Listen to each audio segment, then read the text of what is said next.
तो हेलो दोस्तों, कैसे हैं आप सभी लोग। उम्मीद करते हैं कि आप सभी लोग स्वस्थ होंगे। दोस्तों, आज हम बात करने वाले हैं डीएनए की संरचना के बारे में। और डीएनए की जो संरचना का प्रतिपादन किया है वो किया है वॉटसन एवं क्रिक ने।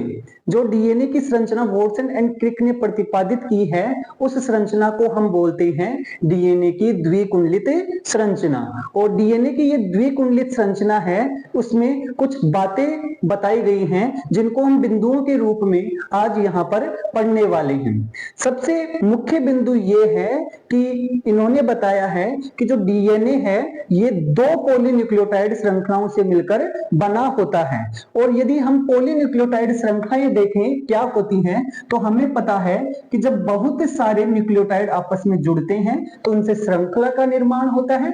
और ये श्रृंखलाएं हैं, इन श्रृंखलाओं में जब ये दो पॉलीन्यूक्लियोटाइड श्रृंखलाएं एक दूसरे के पास पास आती हैं तो ये एक दूसरे के साथ जुड़ जाती हैं और फिर जुड़ने से डीएनए का अणु बनता है। यहां पर यदि हम बात करें कि ये दोनों श्रृंखलाएं आपस में जुड़ती हैं तो इस कारण से इसको हमने बोला है द्विरज्जुकीय पॉलीन्यूक्लियोटाइड श्रृंखलाएं। और इन दोनों के आधार पर वॉटसन एवं क्रिक ने डीएनए का मॉडल प्रस्तुत किया है।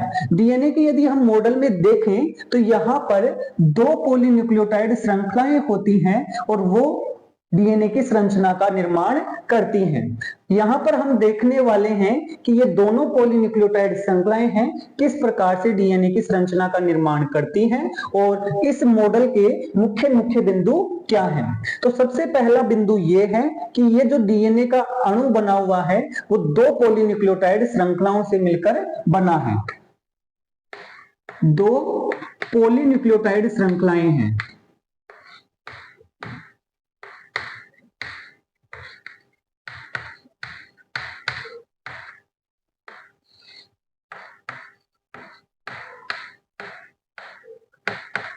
तो सबसे पहले हमने ये देख लिया है।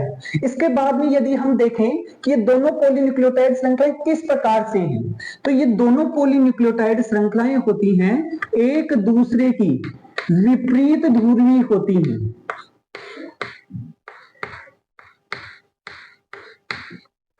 विपरीत ध्रुवीय होती हैं।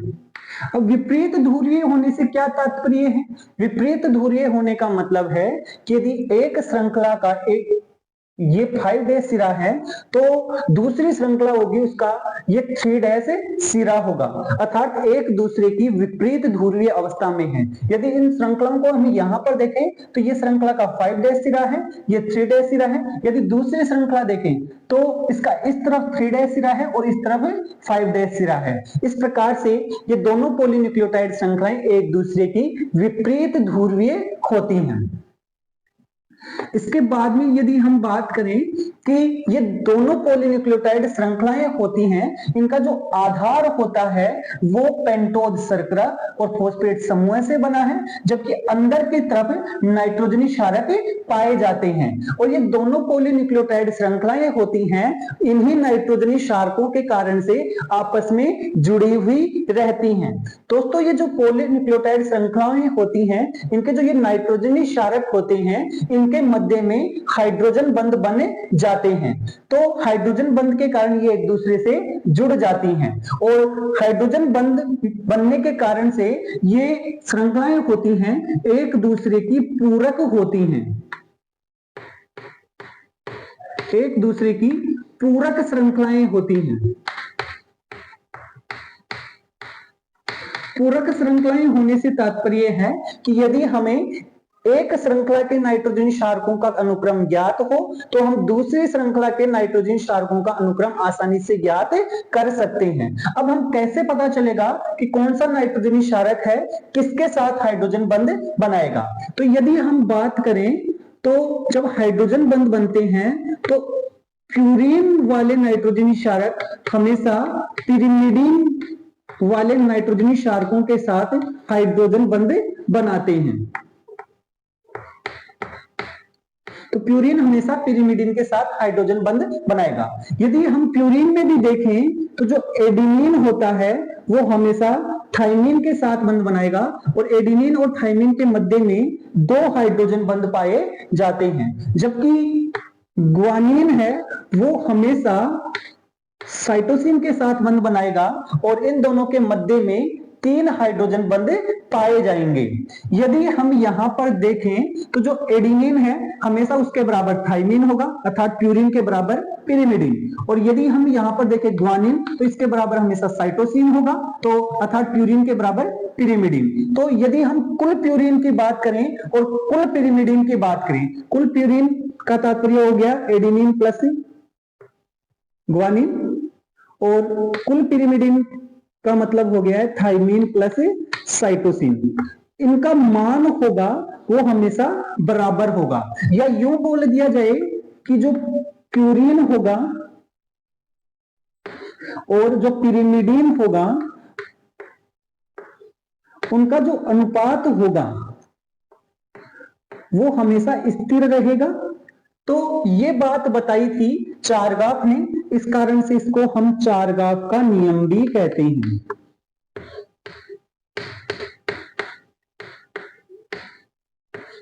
तो हमने ये देखा है कि ये दोनों पॉलीन्यूक्लियोटाइड श्रृंखलाएं एक दूसरे से किस प्रकार से जुड़ी हुई रहती हैं।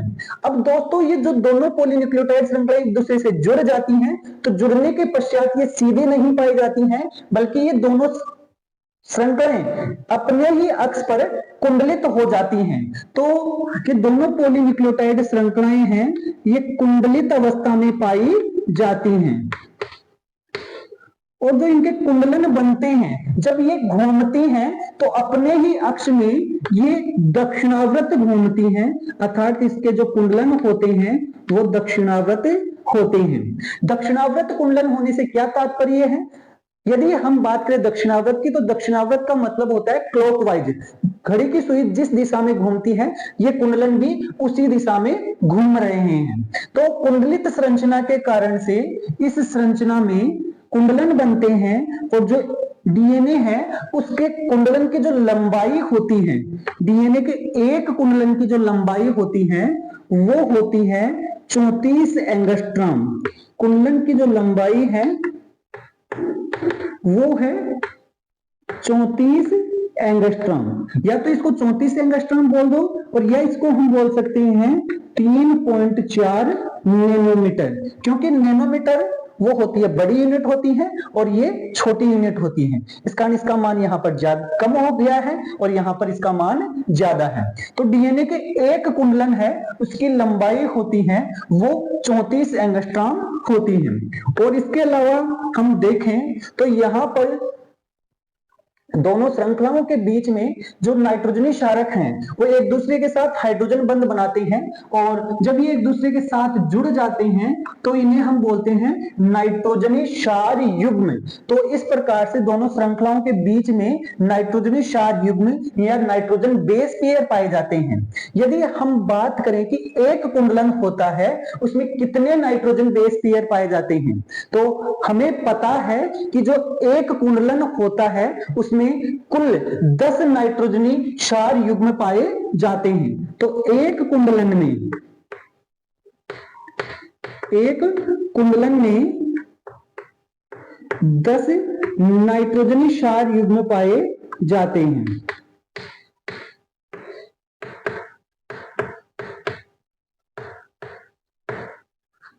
और एक कुंडलन की लंबाई हमने पढ़ी है 34 एंगस्ट्रॉम। तो यदि हम बात करें दो निकटवर्ती क्षार युग्मों के बीच की, तो दो निकटवर्ती क्षार युग्मों के बीच की जो दूरी हो जाएगी वो हो जाएगी दो निकटवर्ती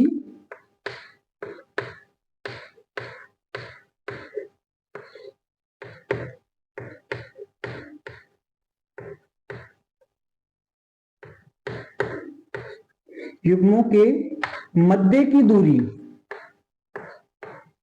और ये मध्य की दूरी हो जाएगी, हम इस 34 एंगस्ट्रॉम में 10 का भाग दे देंगे और 10 से जब हम भाग देंगे या डिवाइड करेंगे तो वो दूरी आएगी 3.4 एंगस्ट्रॉम, या हम बोल दे 0.34 नैनोमीटर। तो इस प्रकार से ये नाइट्रोजनी क्षार युग्म के मध्य की दूरी पाई जाती है। और ये सभी बिंदु थे, ये डीएनए की द्विकुंडलित संरचना से संबंधित सबसे मुख्य मुख्य बिंदु थे। यदि एक और हम बात करें तो जो डीएनए है उसके अणु की जो चौड़ाई होती है, या यूं बोल दिया जाए, डीएनए की जो अणु की जो व्यास होता है वो होता है 20 एंगस्ट्रॉम, अर्थात इसकी जो चौड़ाई है वो 20 एंगस्ट्रॉम होती